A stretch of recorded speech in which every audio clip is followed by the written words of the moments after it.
भगवान बुद्ध अपने शिष्य समेत परिव्रज्या पर जा रहे थे। रास्ते में एक शिष्य ने पूछा, हम लोगों के साथ सदा सद्भाव भरा व्यवहार करते हैं, पर बदले में हमें उपेक्षा ही मिलती है। भंते, इसका क्या कारण है? तथागत ने कुछ उत्तर न दिया। यात्रा आगे बढ़ती रही। मध्याह्न हो गया और प्यास लगी। एक कुआं मिला, उस पर डोल भी पड़ा था और रस्सी भी।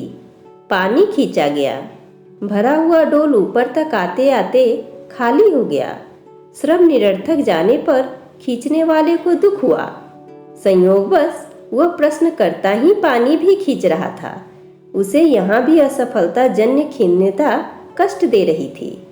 भगवान बुद्ध ने कहा, तात, इस डोल में छेद है, सो कुआं, रस्सी, श्रम आदि सब साधन होने पर भी पानी छेदों में होकर बह जाता है और तृप्ति लाभ से वंचित होना पड़ता है।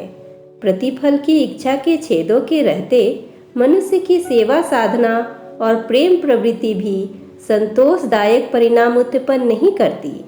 देखा यही जाता है कि सेवा सहायता या स्नेह सद्भाव का प्रयोक्ता आरंभ में ही अपने उस अनुदान के लंबे चौड़े प्रतिफल का स्वप्न देखता है और उसकी उतनी पूर्ति नहीं हो पाती तो खिन्नता और खीज से भरी निराशा व्यक्त करता है। आशा के अनुरूप दूसरे की प्रशंसा या प्रतिदान मिलने की आकांक्षा लेकर उदारता या आत्मीयता बढ़ती जाए तो उसे छेद वाले डोल की तरह ही समझना चाहिए, जिसका अभिष्ट परिणाम मिल सकना कठिन है। व्यवहार और प्रेम के अंतर को समझ लेना आवश्यक है। व्यवहार प्रतिदान के ऊपर अवलंबित रहता है। उसे व्यवसाय या आदान प्रदान कहते हैं। संसार के सभी कारोबार इसी आधार पर चलते हैं। मजदूर काम करता है, मालिक उसका पारिश्रमिक चुकाता है। आज घर आने पर मित्र को चाय पिलाई, कल उसके घर जाने पर हम चाय की अपेक्षा कर सकते हैं। यह व्यवसाय है। मधुर व्यवहार की प्रतिफल पर आधारित होते हैं। इस प्रकार की मधुरता या घनिष्ठता को प्रेम नहीं कहा जा सकता, जिसमें परिणाम प्रतिदान की अपेक्षा की गई हो। वस्तुओं की तरह व्यवहार का भी आदान प्रदान होता है। व्यवसाय में लाभ और हानि के लिए तैयार रहना पड़ता है।